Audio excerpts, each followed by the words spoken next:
Davis Hall, you are foreign exchange and precious metal specialist for Crédit Agricole Private Bank. Gold has lost more than 20% of its value this year. Did your clients buy gold in the past few weeks? Yeah, this is true. It's been a huge surprise, the drop and the underperformance this year suddenly after 12 years of outperformance. I mean, gold was the best safe haven hiding place of all assets, equities, bonds, currencies. But then suddenly, this year, we had a major change in psychology prior to Bernanke's talk of higher interest rates and tapering, which was premature, following the shutdown, clearly. Now, gold fell out of bed and people didn't have time to sell. So unfortunately, a lot of people have remained stubbornly bullish and positioned long. Many have tried to double when you're in trouble, but it hasn't necessarily worked. So, gold has seen demand, but we haven't seen the same demand as before.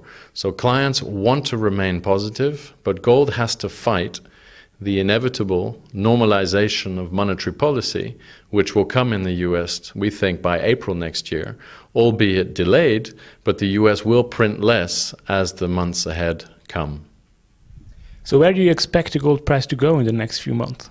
Okay, now this is going to be sort of consensus. We think gold is going to be stuck in a range, having trouble to break above the 1480 200-day moving average resistance. A lot of miners want to sell forward to capture profits because their costs have increased. It's important that we look at the supply and demand fundamentals and the extraction cost. The World Gold Council suggests that it's close to an average of $1,200. So we're already seeing mine closures and a capping and topping process in production. That gives us support to gold close to 1,100, 1,200, where we recommend buying.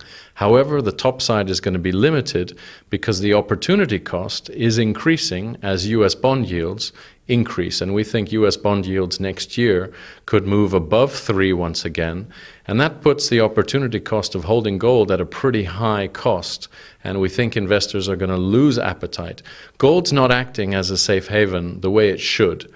A safe haven asset doesn't lose 20% in a month. In theory, it should be a shock absorber for negative volatile markets, and gold has sort of lost that role, and it looks like the dollar is turning into the safe haven after all. Davis Hall, thank you very much.